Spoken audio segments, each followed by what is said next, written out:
ඔයාට හරි ඔයාගේ පවුල කෙනෙකුට හරි heart attack එකක් ආවොත් කොහොමද බේරෙන්නේ?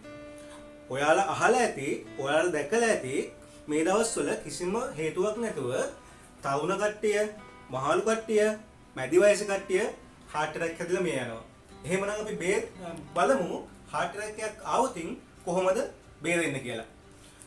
ඔයාලා දන්නවද heart attack එකක් එන්න කලින් අපේ ශරීරය අපිට සිග්නල් දෙනවා.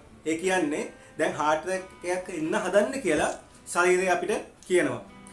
එහෙමනම් අපි බලමු heart attack එකක් එන්න කලින් අපේ ශරීරය අපිට දෙන වැදගත් ලක්ෂණ පහක්. අංක 1 තමයි අපේ heart එකට බලක් වගේ තද පේන් එකක් heart එකට දැනෙන්න ගන්නවා. අංක 2 තමයි ඒ වේදනාව, පපුවට දැනෙන වේදනාව වම් අත දිගේ වම් උරහිස දිගේ ඇදිලා යනවා. ඒ වගේම අංක 3 තමයි අපිට සාමාන්‍ය අවස්ථාවලට වඩා හුස්ම ගැනීමේ අපහසුතාවයක් දැනෙනවා.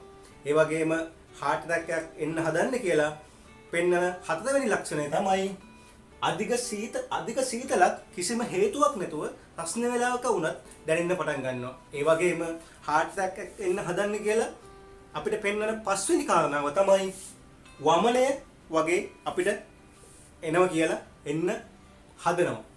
එහෙමනම් ඔයාලා heart attack එකකින් බේරෙන්න මේ ලක්ෂණ ආවොත් ඉක්මනින්ම රෝහලකට යන්න. ඔයාලා දන්නවද අපි ඉක්මන් වෙන සෑම මිනිත්තුවක්ම අපේ ජීවිතය බේරගන්න සෑහෙන්න වැදගත් වෙනවා. එහෙමනම් තව කෙනෙකුගේ ජීවිතය බේරගන්න ඔයාලත් මේ වීඩියෝ එක ෂෙයා කරන්න. ඒ වගේම දිනපතා හෙල්ත් ටිප්ස් දැනගන්න අපිව ෆලෝ කරන්න.